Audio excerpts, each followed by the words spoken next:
My name is Johannes Lindqvist, and I'm a Swedish architectural visualization artist. In this video, I will introduce you to FStorm Render, a young, unbiased GPU renderer developed for 3ds Max by the Russian company Pinksoft. This render engine is unique in the way that it's developed to replicate how a camera sees the world, instead of only focusing on physical values. The bottom line with FStorm is that the default settings usually works very well for creating photorealism. Because of FStorm's simplicity, you can create stunning, very photorealistic images with basically a few clicks. It's super easy to learn, and it gives you just the necessary settings you need to have control over your image. As I usually say, FStorm enables me to work like a photographer instead of a technician. Before I explored this renderer, my work were very much about problem solving. Now I can put all that behind and focus all my time on design and creation. FStorm is based on the CUDA technology, meaning that it only works with NVIDIA graphics cards. To date, the most price-worthy card is the GTX 1080 Ti. The benefit of GPU rendering is that it's very scalable. If you have one GPU in your computer, you can add one more and basically double the render speed. This means that you can increase your rendering speed without having to buy a whole new computer along with new licenses for all your software, etc. Okay, let's go through the basics. So when you've installed FStorm Render and you've activated as your current renderer, in the Common tab, the only thing you have to care about is the output resolution size. All the rest of the settings you can find in the FStorm settings. This is basically everything you need. As FStorm is interactive, you have the Run RT mode button here, which opens the interactive renderer. In the kernel settings, you have all the technical settings in the renderer, like render samples, light samples, max depth, GI clamp. These four things are the things you usually change, but I will go through each and one of these in another video explaining exactly what they do. For now, you can keep everything as default. In the environment settings, you set the environment light. You can add bitmaps, you can add colors, and you can add an alpha environment. Let me start the RT mode. Okay, so this is how the RT looks like. And as you can see, it's fully interactive, so if I move the camera, the image will be re-rendered. However, for now, if you move some objects, they will not be updated in real time. You will have to reload the scene. This, however, is a feature coming in later versions of FStorm. So let's get back to the environment. If you can see that if I change the multiplier, the strength of the light is changed, and the renderer and the image is re-rendered. I can change colors to have red light. Yeah, that's sexy. And I can add an alpha environment, which means that I can have another color in the sky without actually changing the skylight color. We can go into that more later. If you open the tone mapping tab, you will find all the necessary settings to induce your image. So this is where you change the appearance of the rendering. You have exposure, contrast, burn value, white balance, vignetting, and you can also add your custom lookup tables. Let's start with exposure. You can see that if I'm changing the exposure, it's not actually re-rendering the image. So I can do this and play around with the appearance of the image without actually re-rendering. So I can do that as long as it's rendering. If I up the exposure a little bit, I can turn down the saturation. I want the saturation there though. I can change the contrast if I drag it down or up. And I have the burn value, which is really good. This is a way to control overexposed areas. So if you pull it down, you can see that the overexposure went down a little bit. But the good thing with this is that you can actually put it on a negative value. So if you put it to -1, for example, or even lower, -2, you can see that you're instantly getting all the details back in the exterior. However, the whole image is becoming a bit dull, so you have to be careful with it. With the white balance, I can obviously white balance the image. So if I can make it a bit more colder or warmer, or if I have the need for it, I can actually pick a color to white balance it to a white point. So basically you can actually have like a gray card or something and white balance your image to that, like a real photographer if you want to. The custom lookup tables, I have some installed here. When you install FStorm, you will have a bunch of pre-installed lookup tables. I've removed them because I don't want them, but you can add your own, or you can use the one that's built in. And you can see if I activate a lookup table, I can have some cool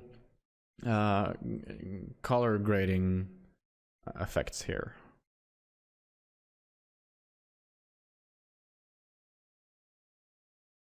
You can also change the strength of these, maybe 0.5, 0.2, whatever you want. In the camera tab, you can activate depth of field. The radius is measured in whatever units you have set up in 3ds Max. So in my case, I have it centimeters. Now this is actually possible to translate to a F number if you want to. If you go into this link, uscolas.com/fstop.htm, you can find a little chart here which says, for example, F number 2.8 equals radius of aperture in millimeter 8.9.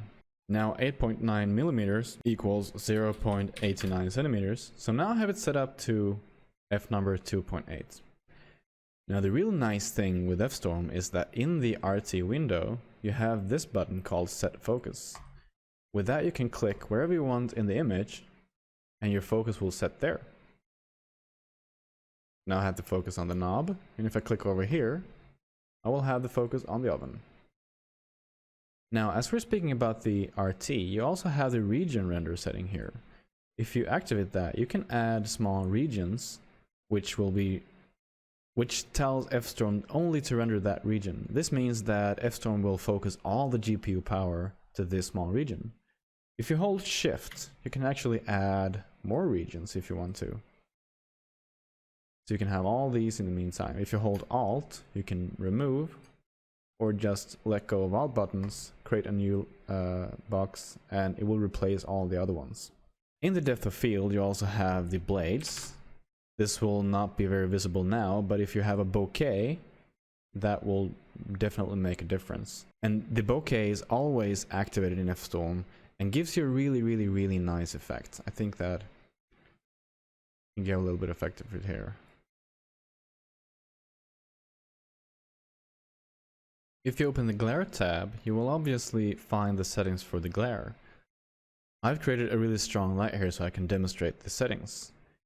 Now if I turn this on, one thing you will see, just as the exposure or the whole tone mapping tab, the renderer is not being restarted, so the glare is actually calculated on top of the render itself.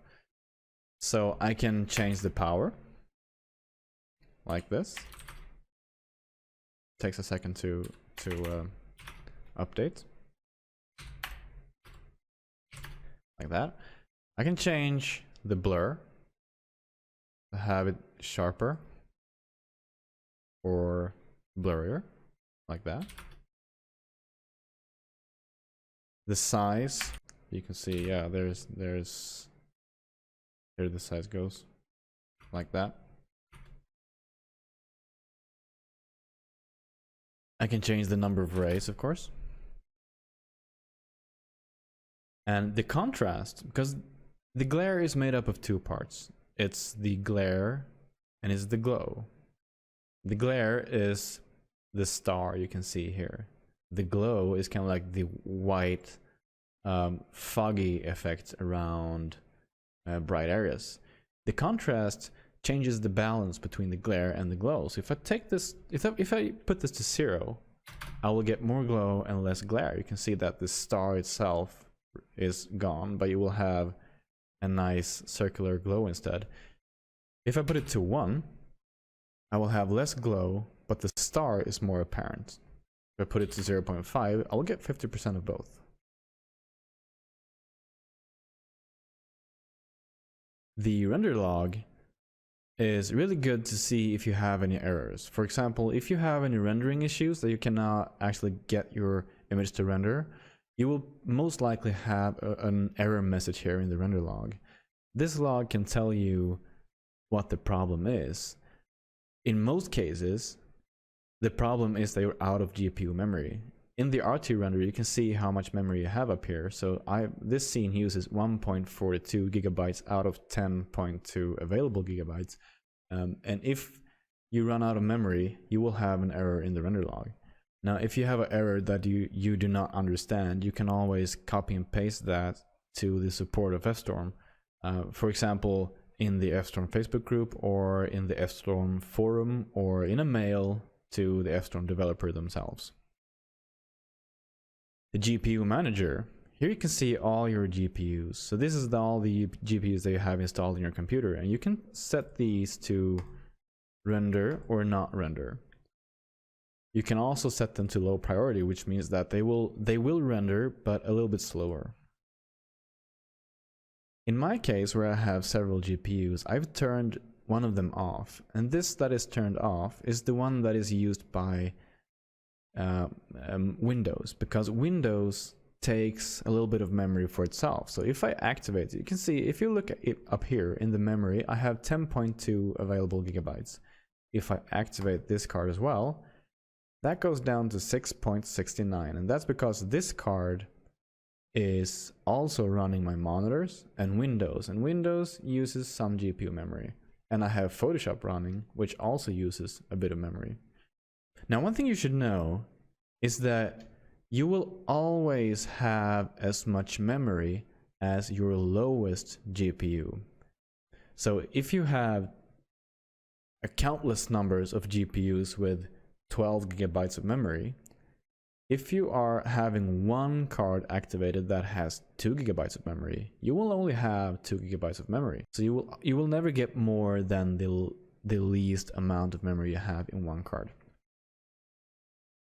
You can also see there's a checkbox for material editor, and this means that you can select which GPU is supposed to render the preview images in the material editor in 3ds Max. If you are, by some reason, sometime having all black previews in your material editor, most likely you forgot to activate one of these. In the tools, you have the scene converter. And here you can convert from Corona, V-Ray, and Octane render. And you can check and uncheck which parts of those scenes that you want to convert. So if you, for example, merge a V-Ray model into this, you click convert, and then you will have working materials. It doesn't always work perfectly, but it takes you a very long way, so you can just tweak the shaders a little bit to make them look right. But mostly they work just right out of the box. You also have the the light lister, where you can see all the lights in the scene. And you can see you can turn them on and off here, so you don't have to roam around in the scene and click and select all the lights. You can find them here. The object properties. This box, you have, whoops. This box is the same as if you right click on an object and press FStorm object properties. In this box, what you use this mostly for is to enable the instancing. Because if I copy this oven a few times as an instance, by default, FStorm will not consider these to be instances. So the geometry of these will be loaded separately in the memory. However, if I right click on them, go to the properties and check instance, then I know that having 5 or 500 of these models will only take as much memory as one of the models. So that is a really important thing you need to know. If you are instancing things, always check this instance box. The only case you do not have to do that is if you're using Force Pack Pro, because with Force Pack Pro will automatically go in and make your models instances. Creating lights works just as in any renderer. You go into the Create tab, you have the lights, and choose FStorm. Now you have FStorm Light or FStorm Sunlight. Let's start with the FStorm Light. If I create one here, right now it's being created as a sphere. I can change if it's supposed to be a plane, a disk, makes it circular, a sphere, or an IAS geometry. If I, for example, use this plane, I can decide if I want to use it as a custom color, whatever color I want, or as a temperature, or add a texture to it. The directional, I can actually show you this. Let's update the RT.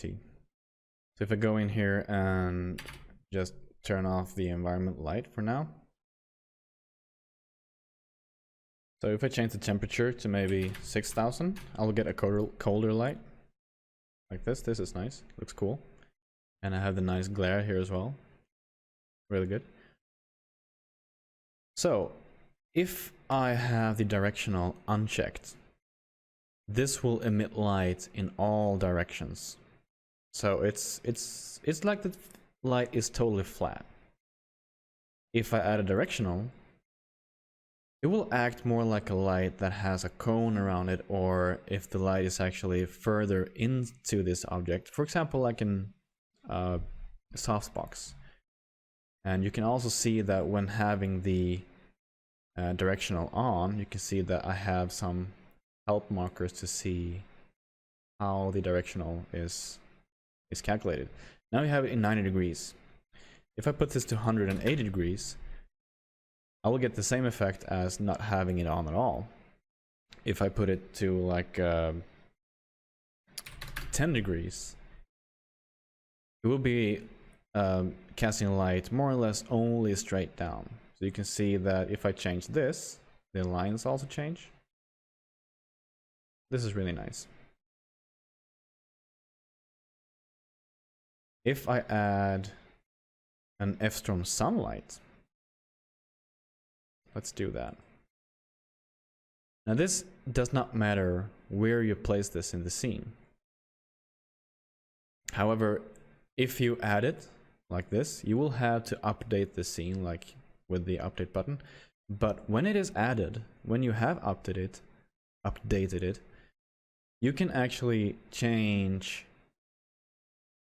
the direction of this in real time without having to update the scene. Now you can see that you have the sunlight, but there's no skylight. And that's where this comes in, because this environment tab, it lets you control the skylight. So if I open the material editor, I create a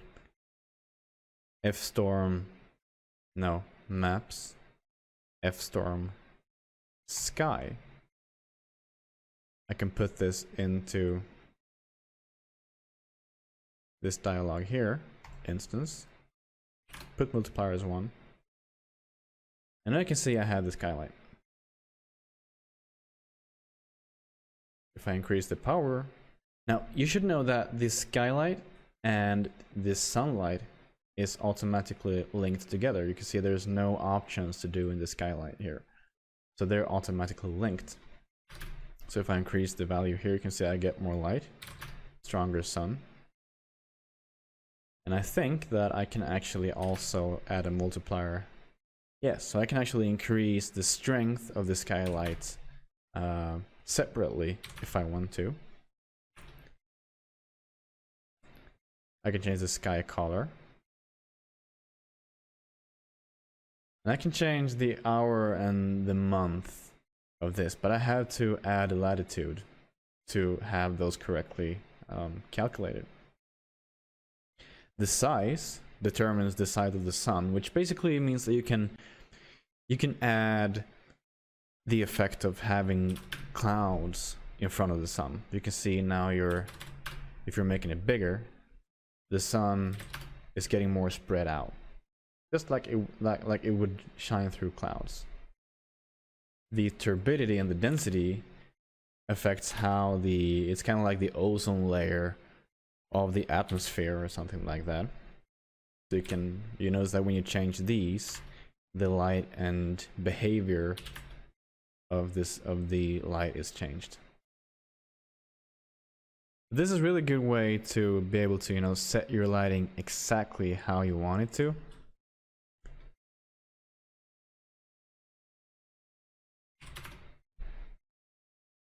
Whoops.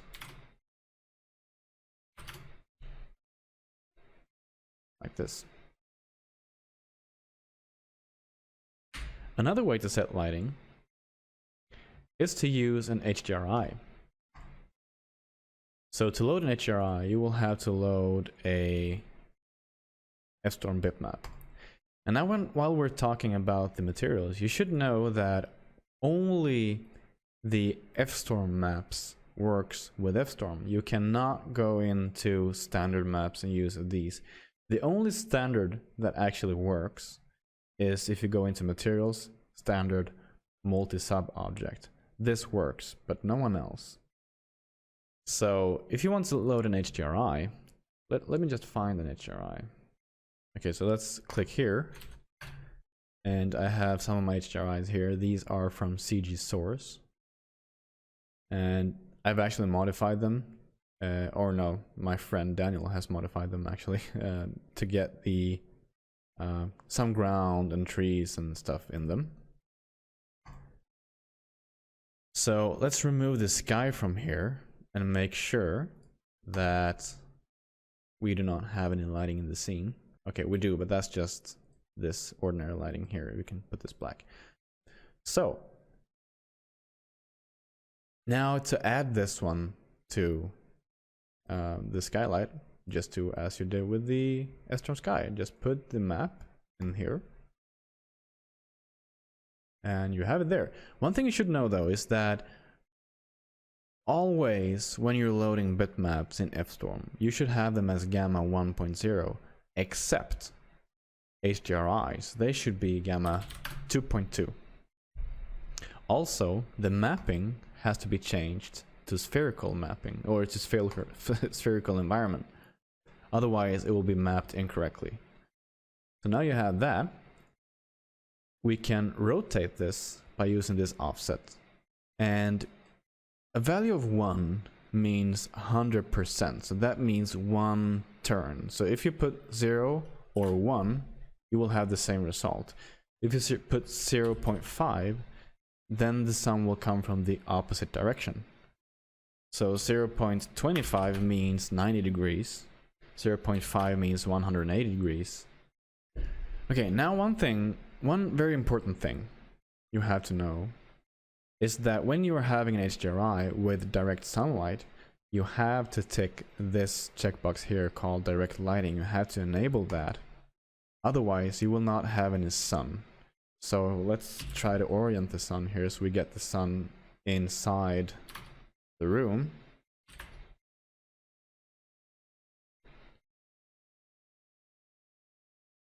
Now we're having some sunlight into the room. If I increase the exposure,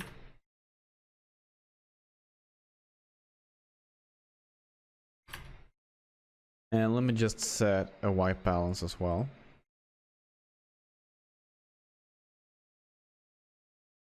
Something like that.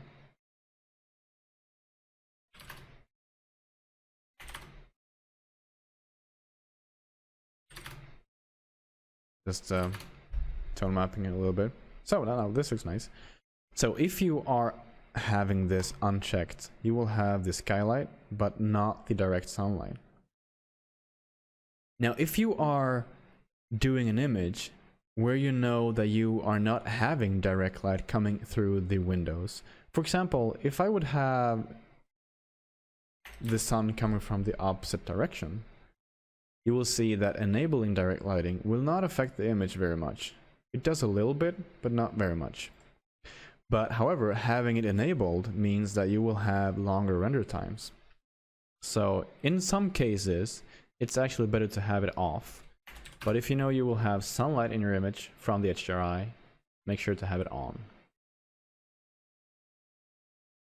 Now, if you would like to, you can, for example, copy this map, put it into the alpha environment as well, and turn it on. Now you will have the same map on the visible sky. So this is the actual sky which casts lights, and this only controls the visible sky. So if you want to, you can add it there and lower the multiplier, and you can see that you get the background is becoming visible, because I know that many people likes to have blue skies. So that is a way to control that. You can also add flat bitmaps or JPEG maps, whatever you want to, in there. So that's the basics of lighting. Okay, let's do some simple shading. Now, if you want to create a FStorm material, you just go into here and create an materials here, FStorm, and apply that to this. So this is the default material. And the layout of this, it looks very, very like other renderers, but you have everything you need in one material, instead of like other renderers that has different values for in different materials. So you have to make mixes and stuff. Also, you actually also have a subsurface scattering built into this material as well. So this is the only material you need. So if I want to change the color, I can do that. If I want to have some reflection, I can do that. The glossiness is changed. And you also have a value called glossiness Fresnel. That means that if you have a glossy value, you can see that surfaces that are pointing away from the camera, like here, if you add this, put a value of 1, those surfaces will reflect more, and they will have sharper reflections. So if you are looking at a surface from just in front of it, you will have more blurry reflections. And if you're looking at an angle, you will have more sharper reflections. Almost every material in real life works like that. So this is a good thing to have. Refraction is, of course, to have things become like glass. Like this. Now you have a glass pot. You can make that frosty as well. The rounded edges is a way to create, you know, if you want chamfers on the edges of the object, but you don't actually want to have that in geometry, you can use it in the material instead. Works in most cases. Some cases this will give a really strange result, but in most cases it works good. Emission is if you, of course, want to make a light out of this. You can see that now it's casting light on the walls around it and all that.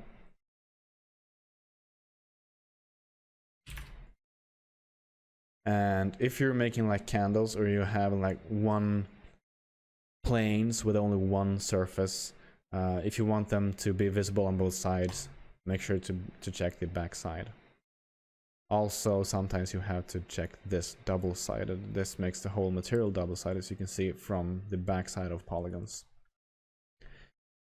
And the subsurface scattering.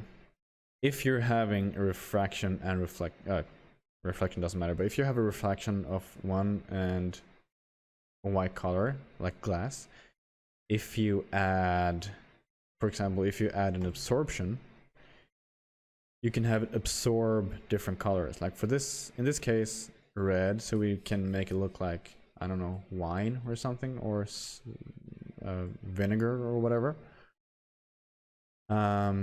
Whoops. Or you can use scattering to make it scatter light inside of it. For example,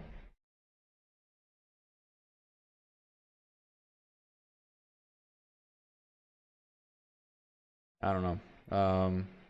Now it's scattering this color inside of this object, and now you can change the distance. So the distance determines how far the light rays will go into the object before they, you know, get scattered away, or how to say it. If you put this to 1, for example, you can now see that you're getting some really interesting results. 0.1. Let's rotate the sun a little bit.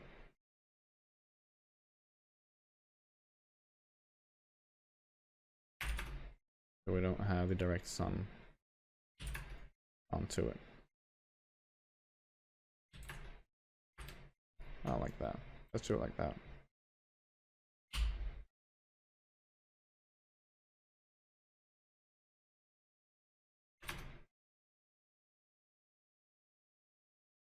Oops. Now you can see that the thinner edges is breaking through light, or it's letting through light, while the other parts are not. You can mix that with absorption colors, for example, having like a warm absorption and a colder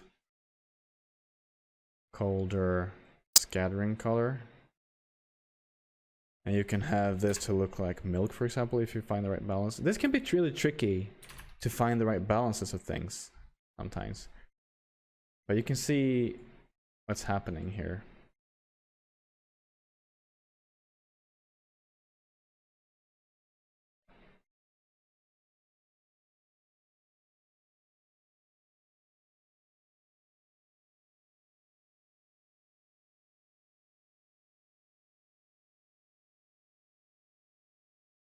We're getting some really nice subsurface scattering results.